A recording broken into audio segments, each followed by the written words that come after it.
सुप्रभात सब गोटे के। आई जे छे से बजरंगबली के दिन छे, तो एक बेर सब गोटे कहियो जय बजरंगबली।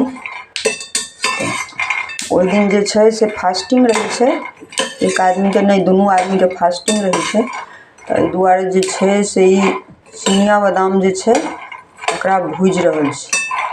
एकरा जे छे से गुल्ली सेहो कहल जाय छे। एकरा सबसे पहले सर्फ ल के बढ़िया जना चूल्हा के धोलौ हैं। चूल्हा के हम मछा तछा नहीं करे छी आ ओकरा जे छे से तकर बाद जे छे से ओकरे पर हम धो धा के एहि पर चढ़ेलिए।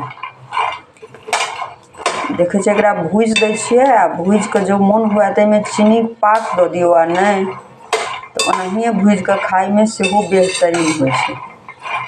तो हम जे छे से बेसी काल तो चीनी के पाक दै छिए, लेकिन आई चीनी नहीं पकबे। आई जे छे से एकरा भुजले छोड़ देबे। ई जे छे से हमर माँ देने छे, अपन यादगारी ओकरा रहे छले या जे इमे खाई छले तो हमरे दो देलकै बर्तन में।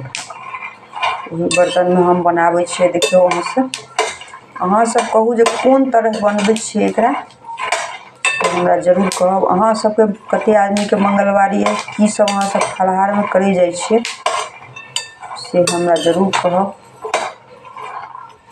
देखे जइयो हम अहाँ सबके देखा रहल छी पढ़ाई संबंधित वीडियो सेहो अनबे, मुदा एखन यह सब दो दै छिए।